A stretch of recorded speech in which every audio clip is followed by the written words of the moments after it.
ઘરમાં કોઈ શાક ન હોય ત્યારે પ્રોટીનથી ભરપૂર એવું સોયાબીન વડીનું શાક બનાવીને તૈયાર કરીશું. તો વિડીયો ખાસ જોજો અને મારી ચેનલ ઉપર નવા હો તો ચેનલને સબસ્ક્રાઈબ કરી દેજો, જેથી રોજ નવા વિડીયોના નોટિફિકેશન તમને મળતા રહેશે.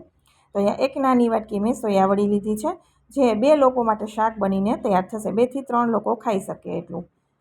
હવે સોયાવડી માટે આપણે ગેસ ઉપર પેન રાખી આની અંદર મોટા 2 ગ્લાસ જેટલું પાણી નાખવાનું છે અને સાથે આપણે થોડું મીઠું નાખી દઈશું, મિક્સ કરી દઈએ. હવે પાણીને ગરમ થવા દેવાનું છે, ઉકળવા દેવાનું. આ રીતે ઉકળવા લાગે ત્યાર પછી એની અંદર સોયાવડીને નાખીશું.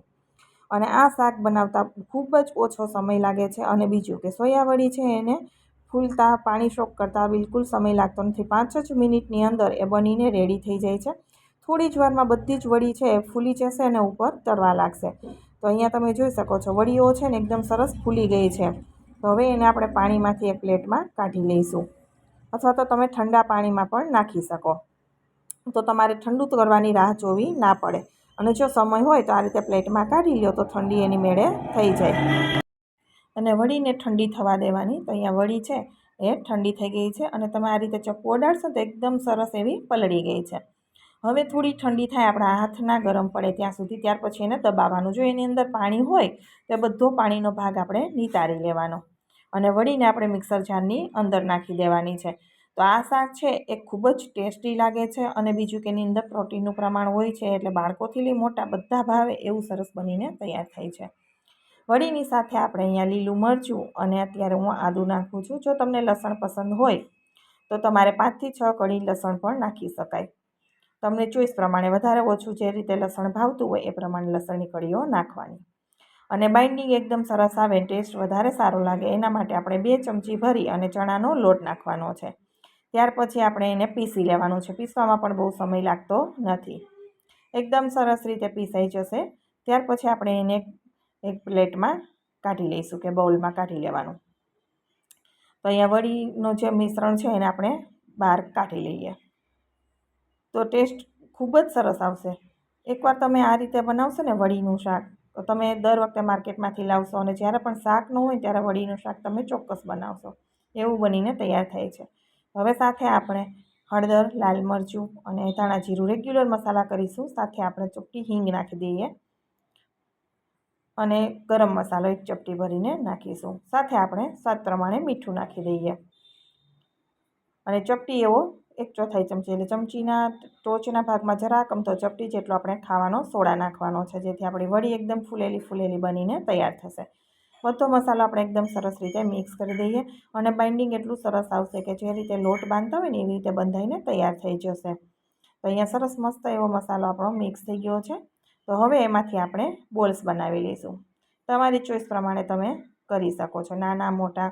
અહીંયા મીડિયમ સાઇઝના આપણે બોલ બધા બનાવી અને તૈયાર કરી દીધા છે. હવે આપણે એને તળી લઈશું. તો સેલો ફ્રાય પણ કરી શકાય અને અપ્પેની પેનમાં પણ તમે કરી શકાય અને આ રીતે શાકનું તેલ મૂકી એમાં પણ તળી શકાય, તમારી ચોઈસ પ્રમાણે. તો અહીંયા હું શાકની પેનમાં જ તેલ નાખી અને તળી લઉં છું.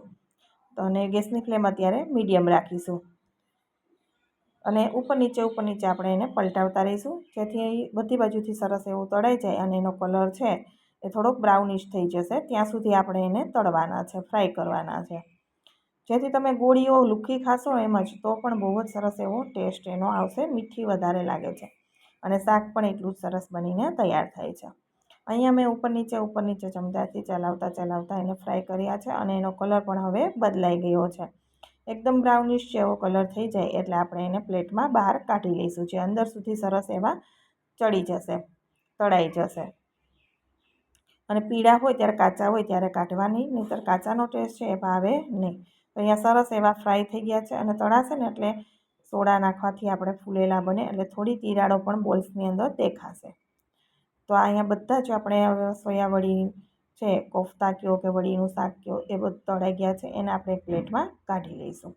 વધારાનું એક્સ્ટ્રા તેલ છે એ પણ આપણે કાઢી લેવાનું છે. ત્યાર પછી આપણે શાકનો વઘાર કરીશું. તો થોડું શાક માટે જેટલું જોઈએ એ પ્રમાણે તેલ રાખી, તેલ ગરમ જ છે એની અંદર ડાયરેક્ટ આપણે જીરું, તમાલપત્ર નાખી દઈશું. થોડી આપણે હિંગ નાખી દઈશું. હવે અત્યારે તમને જો લસણની પેસ્ટ પસંદ હોય તો અહીંયા લસણ નાખી દેવાનું. ત્યાર પછી ડુંગળીની પ્યુરી પણ તમે અહીંયા નાખી શકો છો. લસણ ડુંગળી સરસ રીતે સતળાઈ જાય, કૂક થઈ જાય ત્યાર પછી ટમેટાની પ્યુરી નાખવાની. મેં અહીંયા 1 ટમેટાની પ્યુરી નાખી છે. પ્યુરીને આપણે 2 થી 3 મિનિટ માટે ચલાવી દઈશું. ત્યાર પછી મસાલા કરીશું.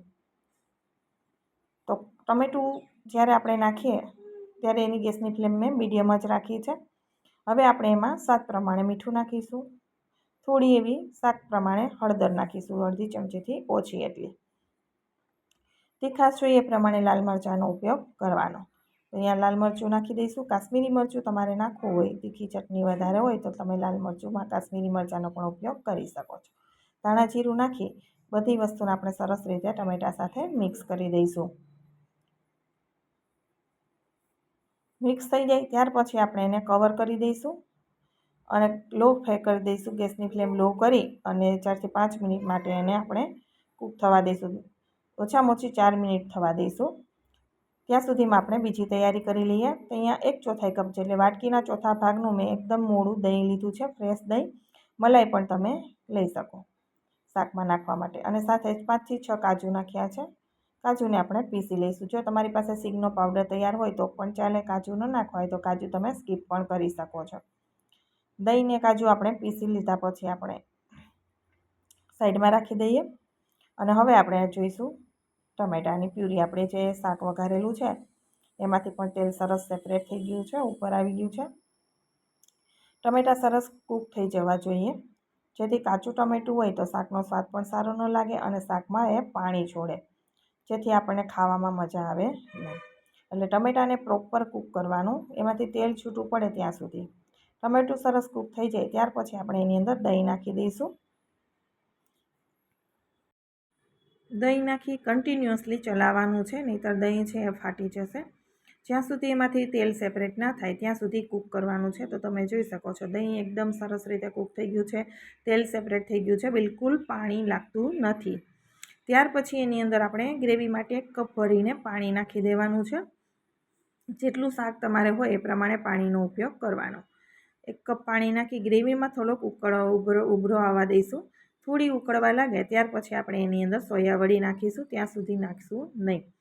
હવે તમારે શાકમાં જો દહીંની જગ્યાએ મલાઈ નાખવી છે તો પણ તમે આગળ ટમેટાની પ્યુરી પાકી જાય પછી મલાઈ પણ તમે નાખી શકો અને મલાઈને પ્રોપર કૂક કરી પછી પાણી નાખવાનું. હવે આપણે અહીંયા ઉભરો આવી ગયો છે પછી આપણે કોફતા નાખી દીધા છે અને કોફતા નાખી મિક્સ કરી દેવાનું. પછી આપણે ઢક્કણ ઢાંકી 6 મિનિટ જેવું ગેસની ફ્લેમ મીડિયમ રાખી અને આપણે કૂક કર્યું છે. 6 મિનિટ પછી તમે ખોલશો તો વડીઓ છે એ સરસ ઉપર મસાલા સાથે મિક્સ થઈ ગઈ હોય છે, ફૂલી જશે અને રસો પણ ઓછો થઈ જશે. સાથે અહીંયા કિચન કિંગ મસાલો આપણે ચપટી જેટલો નાખી દેવાનો છે, જેથી સુગંધ સ્વાદ બંને સારા લાગે. અને ગ્રેવીનું પ્રમાણ રાખવાનું છે, કેમ કે કોફા પાણી ચૂસી જશે. તો અહીંયા આપણું શાક હવે બનીને તૈયાર થઈ ગયું છે. તમે જોઈ શકો છો રસો આપણે થોડો રાખીશું, ઠંડુ થતાં એકદમ ઘાટું થઈ જશે. તો તમને મારી સોયા વડીનું શાક કેવું લાગ્યું છે કોમેન્ટ બોક્સમાં જરૂરથી જણાવજો. વિડીયો પસંદ આવે તો લાઈક શેર કરવાનું ભૂલતા નહીં. ફરી મળીશું નવા વિડીયો સાથે. આવજો.